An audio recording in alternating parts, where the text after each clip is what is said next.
자, 시작해보겠습니다. 수완 실전편 2회예요. 2회에 있는 유가, 도가의 언어개념 첫 번째 지문입니다. 1번부터 5번. 일단은 이 지문에서 뭐부터 얘기하느냐, 언어의 개념을부터 얘기를 하는데, 인간은 다른 생물들과 다르게 언어라는 걸 사용하죠. 그죠? 그래서 현실 대상을 언어로 표현을 해. 그럼으로써 이제 인간이 훨씬 더 똑똑한 생물이야. 그죠? 당연히 알고 있는 건데, 이 언어랑 현실 대상과의 항상 이 간극이 존재해요. 그 간극이 뭐냐? 현실 대상들은 굉장히 특수하고 구체적인 생물들이죠. 예를 들어 이 펜이 있고 뭐 똑같이 생긴 다른 펜이 있다고 해봐.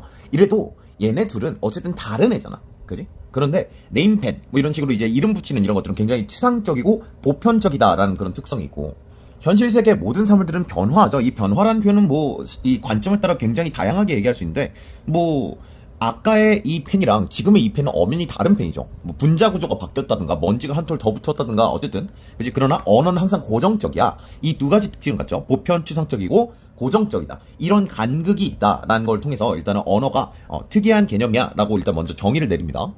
이러한 언어의 특징을 바탕으로 유가와 도가가 이제 언어를 어떻게 써야 된다 이런 얘기를 해요. 유가는 이제 공자에서 시작된 학파예요. 그리고 도가 같은 경우는 노자랑 장자로 일단은 가볍게 이해하시면 좋겠습니다.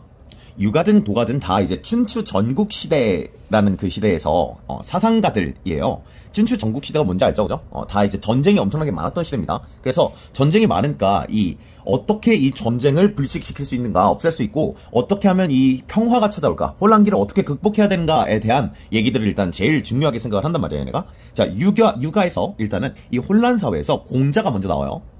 자, 어쨌든 간에 혼란한 사회에서의 얘기야. 자, 이걸 어떻게 극복해야 되느냐.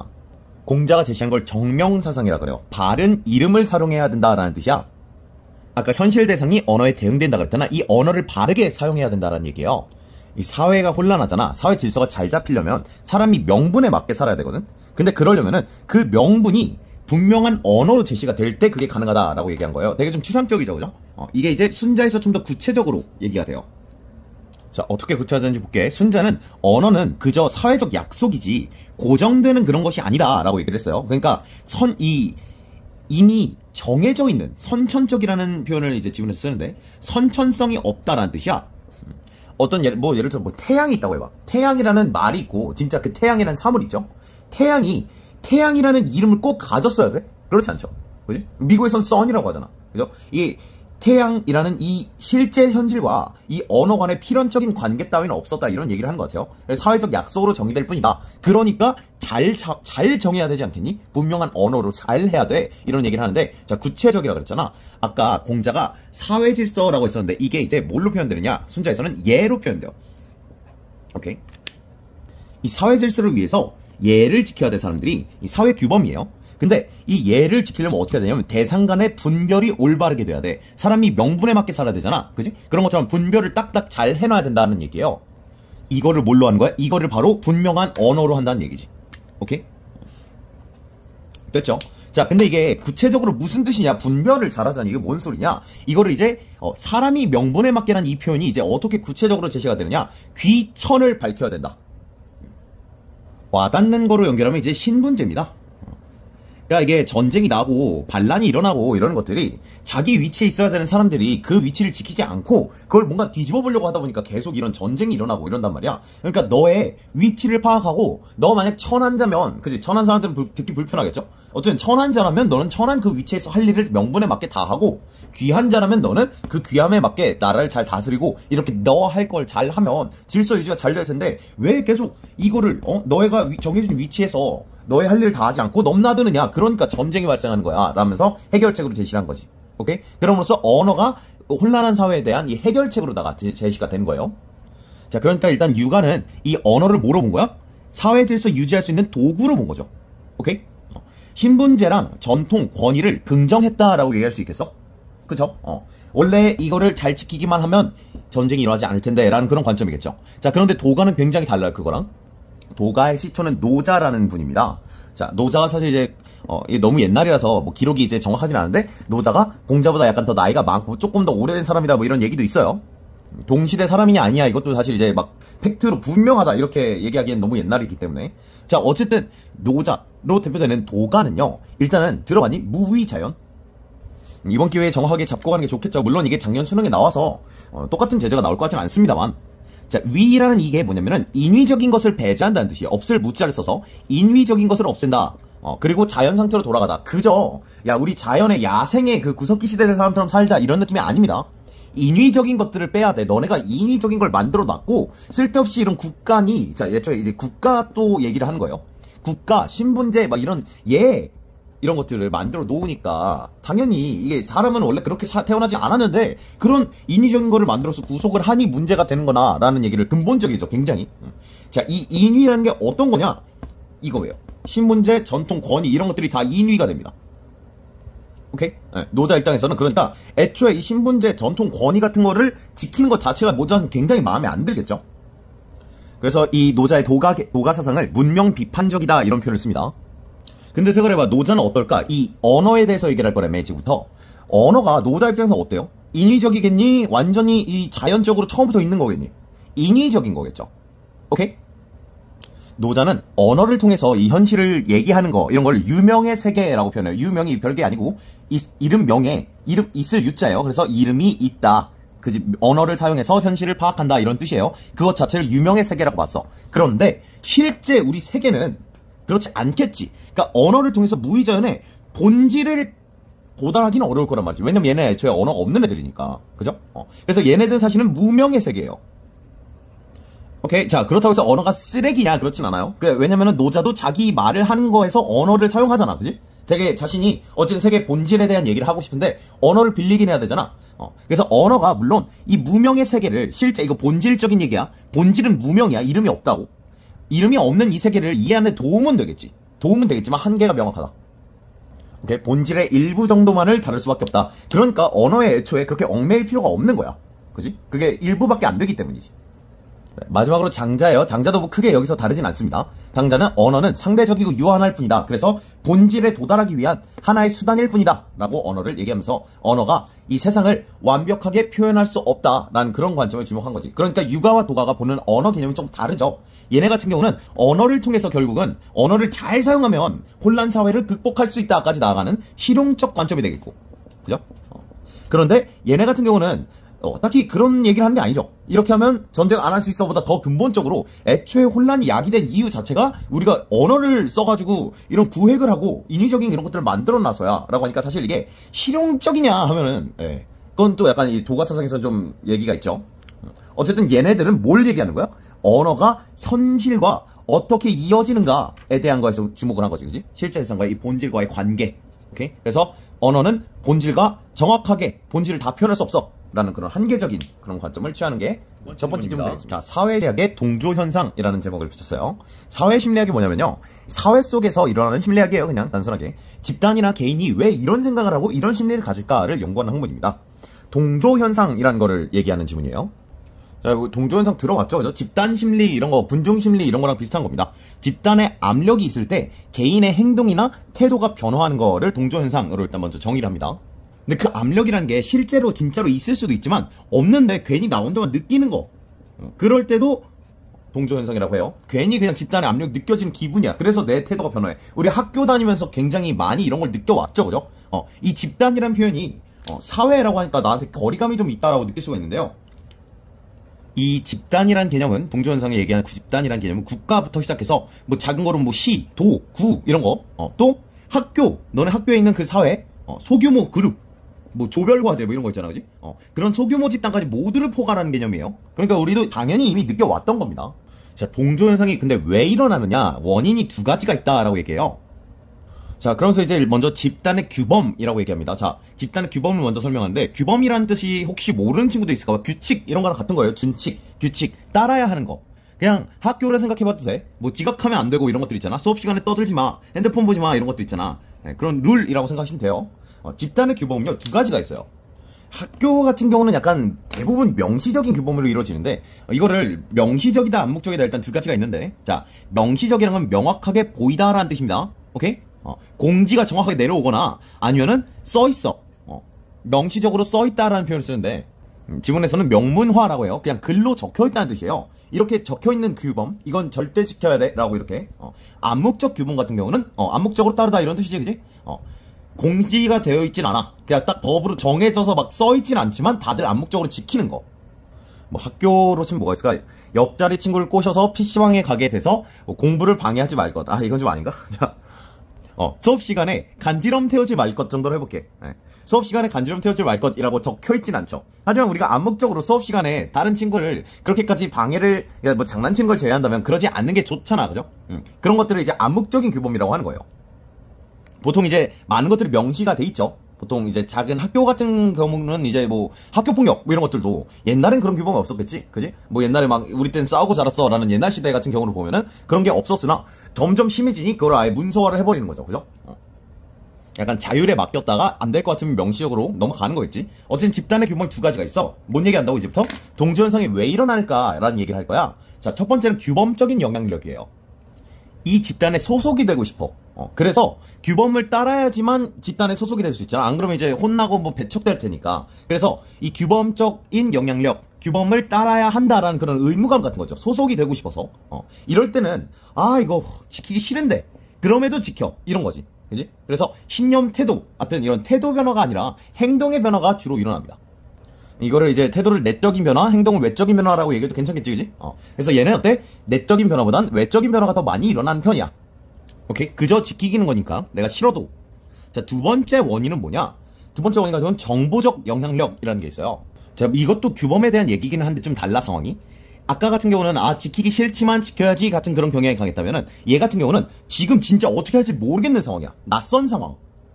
그럴 땐 어때? 다른 사람들 따라가야겠지. 그지? 룰을 지키는 걸 통해서 내 낯선 상황의 해결책을 모르니까 다른 사람들이 하는 걸 보고 따라할 거 아니야. 그죠? 그럴 때는 아까랑 다르게 규범이 아예 나의 정보가 되겠죠. 이땐 이렇게 해야 되는구나 라고 배우는 거니까. 그지? 그래서 이럴 때는 어떻겠어? 더 내적인 변화가 크겠지.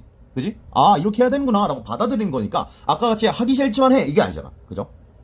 됐죠? 그래서 내적 변화가 더 클 경향이 있을 수밖에 없지 않을까 이런 얘기야. 쉽죠? 어렵지 않아요. 자, 동조 현상을 세 가지로 나눌 수가 있어. 첫 번째는 수능입니다. 수능하는 동조 현상인 거야. 수능은 뭐냐면은 보상 혹은 소속되고 싶은 심리를 얘기해요. 이거 뭐야? 이거 아까 규범적 영향력 할 때 얘기한 거지, 그지? 그냥 수능하는 거지, 그죠? 그래서 이거는 어때? 외적인 변화가 크겠죠. 규범적 영향력이 이제 바로 이렇게 이어질 수 있겠죠. 어때? 순간적인 행동의 변화만 있을 뿐 어떻다? 내적인 변화가 있긴 어렵겠죠, 그죠? 내적 변화는 없다. 그죠?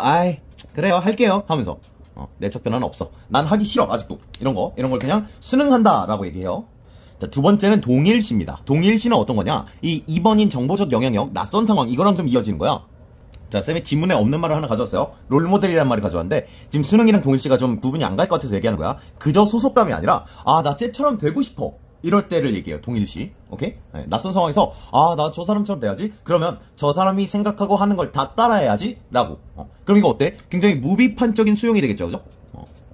그러니까 옳고 그름 같은 게 예를 들어 수능 같은 경우는 보상이 혹은 처벌이 있으니까 어쩔 수 없이 하는 거야. 내 마음은 이미 있거든. 근데 이런 경우는 내 줏대가 없는 거죠. 내 주관이 없이 그냥 저렇게 해야 되는구나 라고 하는 거야. 그렇죠? 그러니까 외적뿐 아니라 내적 변화까지 가져갈 수밖에 없겠지. 그죠?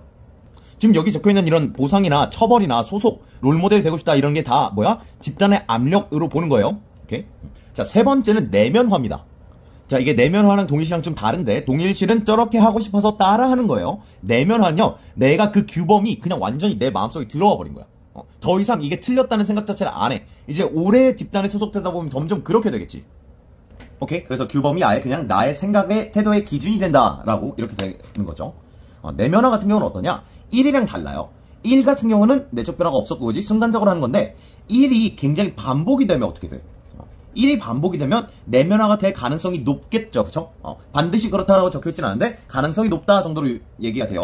자, 그 다음 내면화의 특별한 특징이 뭐냐 하면은 압력이 없어도 상관없어. 어차피 이게 내 생각의 기준이잖아. 그래서 외부에서 야 지켜 라고 하기 전에 이미 나는 지키고 있는 거야. 그래서 외부에 집단의 압력 같은 게 없어도 유지가 된다. 이런 특징이 있다. 오케이? 네. 어렵지 않죠? 수한 7장편 2회 마지막 지문입니다. 마지막 지문은 가나 지문이었어요. 가나 지문은 보통 쌤이 어쨌든 전체적인 내용을 다 정리해주려고 하는 거기 때문에 한 페이지에 정리하면 너무 많아서 이렇게 가나 따로따로 나누고 있습니다. 일단 우리 가부터 볼 겁니다. 자, 조류라는 거를 이제 딱 우리가 들으면 우리가 생각하는 건 뭐야? 새. 그지? 새 종류로 우리가 생각하는데 아니에요. 지문에서 얘기하는 조류는 물속에 사는 뭐 바다든 강이든 물속에 사는 작은 생물들을 의미합니다. 자, 이렇게 하면 뭐지? 싶은데 플랑크톤 같은 거 생각하면 돼요. 네, 그 중에서도 남세균이라는 거에 대한 설명입니다. 물론 이제 우리가 일상에서 접하는 친구가 아니다 보니까 굉장히 생소할 수 있어요. 자, 일단은 지문 얘기를 하기 전에 광합성에 대한 얘기를 잠깐만 먼저 해놓고 갈게요. 자, 여러분 광합성 들어봤죠, 그죠? 이과 친구들은 이제 편하게 들으시고 화학이나 생물 친구들은 지금 쌤이 화학식 하나 적을 건데 네, 알죠? 이러면서 따라오고 아닌 친구들 불편하지 마시고 일단 들어보세요.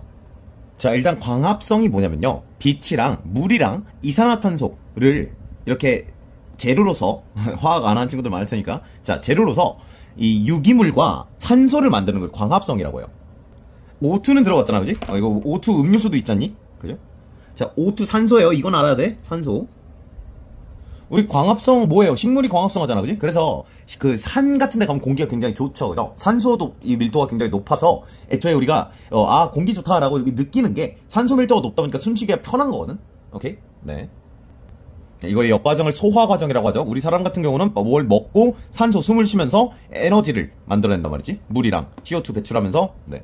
뭔 소리예요? 10분 넘어가시고. 자, 일단 됐어. 자, 조류를 얘기할 거야. 자, 조류 중에 남조류 얘기를 하는 건데, 일단 조류가 특징이 어떤 게 있냐, 이 플랑크톤 같은 애들이. 얘네들은요 굉장히 작은 생물이야. 그래서 약간 동물이다라고 하긴 좀 그렇단 말이지. 얘네들은 엽록소가 있어요. 이 엽록소라는 걸 통해서 광합성을 하는 겁니다. 오케이, 됐죠? 뭔 소리냐? 얘는 밥이 필요 없다고. 오케이? 얘네들은 이 음식을 먹어야 된다. 자, 그러니까 뭐야? 다른 생물을 먹이로서 사용하지 않는다는 뜻이죠. 그래서 얘네들이 먹이 사슬의 최하위예요. 먹이 사슬 최하위. 그러니까 굉장히 중요한 거예요. 얘네가 없으면 그 위에 있는 애들이 하나하나가 다 지금 굶어 죽게 되잖아. 그죠? 그래서 이 수중 생태계에서 제일 중요한 애들이란 말이지. 최초의 먹이란 말이야, 얘네가. 그래서 수중 생태계에 에너지를 공급한다, 이 정도는 뭔 소리인지 알겠죠, 그죠? 얘네들이 있어야 이제 플랑크톤을 먹는 작은 생물을 또 먹고, 그럼 우리가 이제 식탕에 있는 굴비 이렇게 되는 거야. 그 중에 남조류, 남세균이라고도 이름을 한다 해서 이제 남세균으로 이제 앞으로 나올 거예요. 남세균을 얘기할 겁니다. 자, 남세균은 어떤 애냐면요, 조류 중에도 최초의 이 조류예요. 남조류. 오케이. 무려 35억 년 전에 화석으로 발견이 됐다고 합니다. 자, 얘네들이 무슨 일 했냐? 35억 년 전이잖아. 그러니까 공룡도 없을 때는 말이야. 이때 원시지구라고 얘기를 하는데, 지구가 얘들아 이제 과학에서 공통과학에서라도 하지 않았을까? 그지?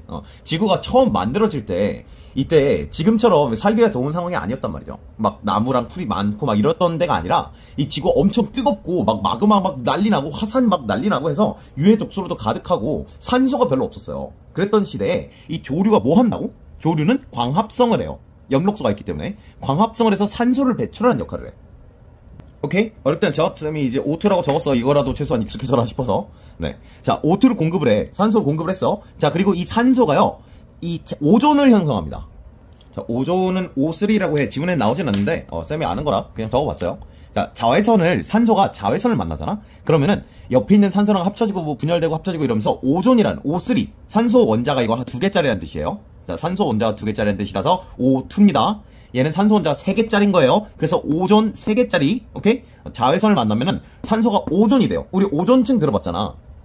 오존층이 뭐 자외선을 막아주는 역할을 한다, 이 정도는 우리 상식적으로 많이 들어봤죠, 그죠? 자, 오존층이 뭐 하는 애냐? 자, 첫 번째로는 자외선을 차단하는 역할을 하겠지, 그지?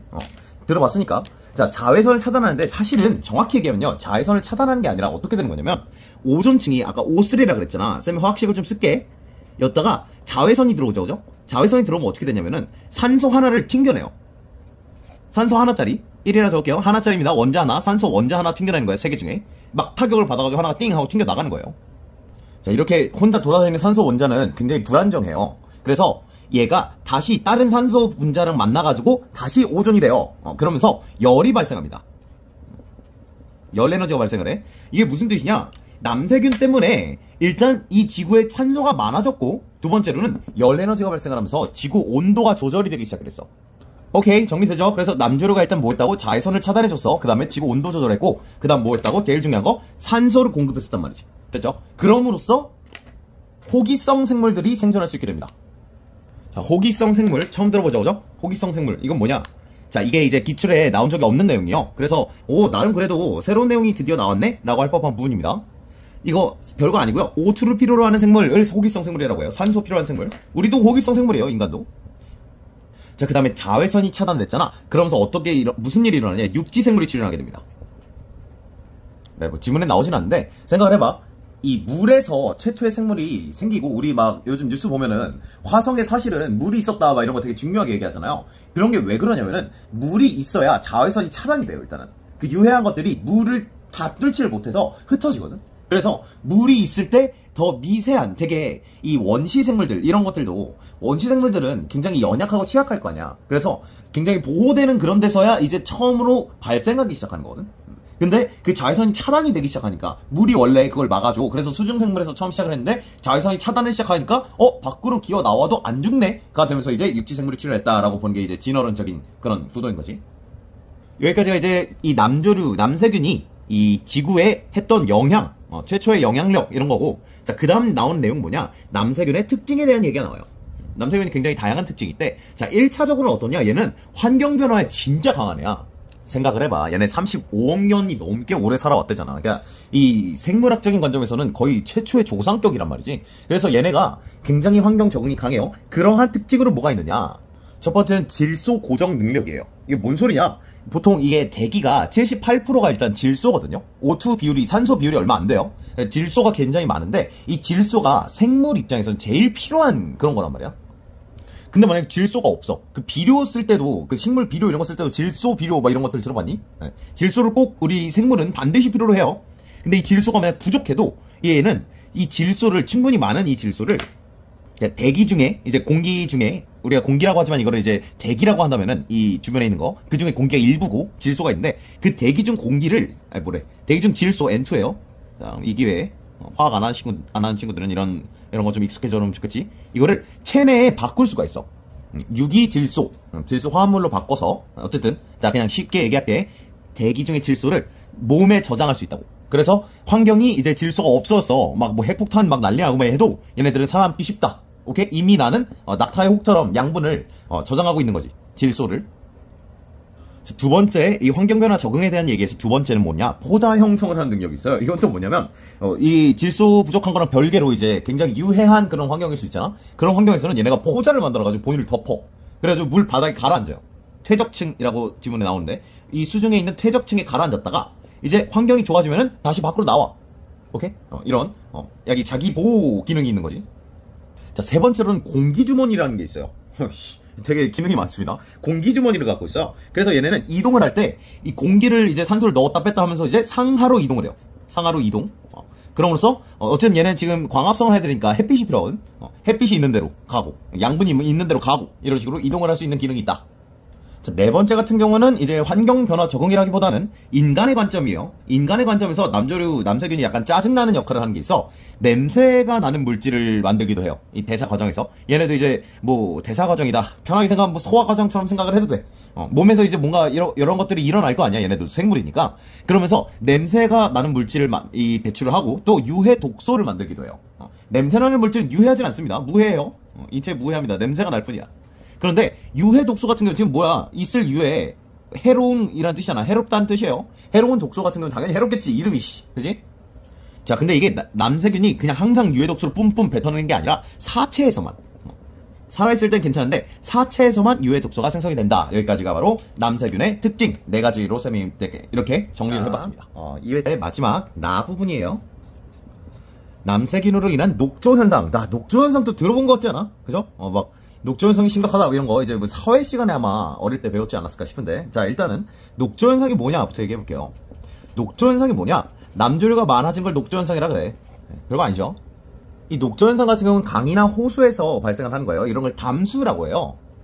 담수는 짜지 않은 물이라는 뜻입니다. 강물이 짜지 않잖아, 그지? 바다가 짜죠. 강이랑 호수에 이제 초록색으로 막 이렇게 보이는 이런 걸 녹조 현상이라고 하는데, 자, 이게 이 녹조가 녹조류 때문에 발생하는 게 아니에요. 오케이? 네. 녹조류 때문에 발생하는 게 아니야. 그래서 녹조 현상이라고 따로 이름 붙이는 거예요. 이거 둘이 다르다는 거, 이런 게 언급이 됐어서 얘기를 하는 겁니다. 자, 그래서 녹조 현상은 뭐다? 강이나 호수에 남세균이 엄청나게 많아질 때, 그렇게 짙은 녹색이 되는 거, 남세균이 많아질 때, 이거를 녹조 현상이라고 해요. 이 질문은 굉장히 양이 적습니다. 자, 그렇다면 이 남세균이 언제 그렇게 많아질 수 있는가에 대한 증식 조건이 나와야 되지 않겠어? 이 질문, 나 질문은 그것만 얘기가 끝나요. 내용이 굉장히 적어요. 첫 번째는 영양물질, 두 번째는 수온, 세 번째는 물의 흐름이 정체될 경우라는 3가지 조건들이 있습니다. 자, 일단 영양물질부터 얘기를 해볼게요. 영양물질이 뭐냐? 뭐 이 폐수, 공장의 폐수, 아니면 도심의 하수, 아니면 비료가 이제 물에 쓸려가지고 강이나 호수로 이제 흘러가는 거 있겠지, 그지? 어쨌든 강이랑 호수라는 공간에서의 남세균의 범식입니다. 증식입니다. 자, 폐수, 하수, 비료 같은 거에는 뭐가 많으냐? 영양물질이 많아. 그러니까 이게, 건강에 좋네. 그런 영양물질이 아니에요. 얘가 이제 생존에 필수적인 그런 요소들을 얘기하는 건데, 지문서에 얘기하는 건 질소랑 인입니다. 자, 질소는 N2, 아까 얘기했었죠. 그 다음에 E는 P라고 해요. 뭐, 이 기회에 화학 원자 기호를 좀 알아두면 좋지 않을까 하는 생각이야. 어쨌든 질소랑 인 같은 이런 것들은요, 남세균이 증식하는데, 번식을 하면 안 됩니다. 증식하는데 굉장히 필수적인 요소거든. 그럼 어떻게 돼? 남세균이 열심히 잘 무럭무럭 증식이 돼가지고 녹조 현상이 일어나기도 한다. 그러니까 폐수, 하수 이런 걸 막 버리면 안 돼. 이런 얘기지, 그지? 자, 두 번째 조건은 수온 그리고 햇빛 정도로 얘기할 수 있겠는데, 일단은 수온 같은 경우는 남세균은 좀 따뜻할 때 잘 자라요. 그래서 20에서 30도 정도, 이 정도의 온도에서 잘 자라고, 햇빛은 많을수록 잘 자랍니다. 아까 기억나니? 자, 아까 뭐 했었어? 광합성을 하는 놈이라며. 그래서 빛이 항상 필요했죠, 그죠? 그래서 햇빛은 셀수록 좋아. 보통 그러니까 여름철이 되겠죠? 우리나라 이제 여름에 덥고 햇빛도 강하니까. 이럴 때 어떻다고? 광합성을 잘한다고. 그러니까 또한 남세균이 많아지면서 녹조 현상이 일어날 가능성이 있다. 자, 마지막 세 번째는 물의 흐름이 정체되어 있거나 아니면은 굉장히 느리게 흐를 경우예요. 빠르면 어떠냐? 물이 빠르면 남세균이 슝 하고 휩쓸려 내려갈 거 아니야? 그래서 무럭무럭 쌓이지를 못할 거야. 그죠? 근데 이 물의 흐름이 느리고 이러면 이제 얘네들이 계속 누적되면서 이제 짙은 녹색으로 이제 물이 이렇게 이제 막 고이는 거지. 점점점 많아지면서. 근데 그런 단순한 얘기보다 조금 한 단계 더 얘기를 하는데요. 물이 만약에 물의 깊이가 깊어. 이게 두 개의 조건이 만족되면은 어떤 현상이 생기느냐? 성층 현상이라는 게 생겨요. 자, 마찬가지로 여름철에 그래요. 자, 성층 현상이 뭐냐? 야, 물이 이렇게 있어. 이게 강 바닥이고요. 그러면은 이렇게 반 정도로 갈라갖고 위에는 따뜻하고 좀 가벼워. 밀도가 낮은. 자, 밀도. 쌤이 이제 문과 친구한테 물어보니까 밀도가 뭐냐 하니까 그 인구 밀도 이렇게 떠오른다 그러더라고. 자, 그래서 쌤이 와이씨 그럴 수 있구나 싶어가지고 이건 알아야 되거든. 밀도가 뭔지는. 밀도는 밀한 정도예요. 얼마나 빽빽하게 차 있느냐. 네. 문과 친구들 같은 경우에 무거운 정도다라고 이해도 괜찮습니다. 쌤이 이제 물리 선택자로서 이제 그런 표현이 굉장히 불편하지만 일단 그래서 뭔 소리냐? 차갑고 무거운 물은 아래로, 뜨겁고 따뜻하고, 뜨겁진 않겠지? 따뜻하고 가벼운 물은 위로인데 잘 생각을 해봐. 이러면 순환이 되겠어? 순환이 안 되겠죠? 무거운 게 아래에 있으니까 굳이 이 가벼운 애가 무거운 걸 뚫고 내려갈 이유가 없잖아. 그러니까 이게 고이게 될 거야. 돼요? 근데 이 따뜻하고, 자, 뭐야, 이거 만족하지, 그지? 그 다음에 따뜻하면 이 지금 해가 바로 여기 위에 있겠죠? 햇살이 이게 바로 내리쬐겠지? 그지? 그럼 지금 여기서 어때? 남세균이 열심히 무럭무럭 자겠죠? 오케이, 그리고 이게 순환이 안 되면요. 온도가 여기가 계속 올라갈 거 아니야, 위에는. 그지? 햇빛을 계속 받는데 이제 찬 거랑 섞여가지고 중화가 돼야 되는데 그런 게 없으니까. 그래서 여기가 온도가 점점 올라가면서 얘네들이 증식하기가, 번식을 하면 안 돼. 증식하기가 굉장히 편해지면서 또한 남세균이 무럭무럭 자랄 수 있다. 자, 선생님, 근데 녹조 현상이 왜 문제예요? 자, 이게 왜 문제냐면은, 어쨌든 이 물을 이렇게 녹색, 쌤이 초록색, 자, 초록색으로 할게요. 짙은 녹색으로 이렇게 가려진 걸 녹조 현상이라 그래. 가려졌다는 건 일단 햇빛을 차단한다는 얘기겠죠. 그지? 지네가 다 먹고 그거로 광합성 할 거 아니야. 아까 광합성 할 때 필요하다며. 그지? 빛이 필요하다며. 그러니까 지가 막 햇빛을 다 흡수로 갈 거 아니야. 그죠? 그러면 뭐가 문제냐? 생각을 해봐. 물 아래에는 수중 생물들이 있겠지, 그지? 얘네들이 광합성을 해야 돼, 얘네도. 근데 얘네들이 지금 광합성을 하나도 못하는 상황이 발생을 하겠죠. 얘네가 죽겠죠. 그럼 이거 먹는 애들이나 여기 숨는 애들도 다 죽겠죠. 자, 그게 뭐가 문제야? 자, 일단은 죽겠지. 자, 그리고 광합성을 얘네도 해. 그지? 광합성은 뭐가 발생한다고 그랬었어? 기억나? 광합성은 뭐가 발생한다고? 산소가 발생한다고. 이게 중요하다며. 그죠? 그래서 산소를 지구에 공급했었다라는 남세균의 최초 조류의 의의가 있었잖아. 그럼 이 얘네들도, 수중 식물들도 물에 산소를 공급했었던 애들이잖아. 근데 얘네가 죽어봐. 그럼 어때? 산소가 부족해지겠죠? 산소가 부족하면 그냥 모든 생물이 다 죽는 거지, 여기서. 물고기들 죽고, 그죠? 그럼 물고기 죽고 이러면 어떻게 돼? 다 가라앉아. 막 썩어. 그럼 썩은 내가 진동하는 건 문제가 안 되겠지만, 썩으면서 유해 물질들이 발생하겠죠. 그래서 결국은 이 위에서 남조류만 열심히 증식을 하고, 나머지 여기들 다 죽어버리는. 그러면서 생태계가 파괴될 수 있다. 그래서 결론은 이런 거 하지 마라, 일단. 그지? 너무 많아지면 안 좋아. 오케이? 이런 얘기를 하는 게 남세균에 인한 녹조 현상이 되겠습니다. 네, 여기까지 해서 실전 2회 비문학 세 지문, 가, 나 지문까지 해서 세 지문 다 같이 정리했어요.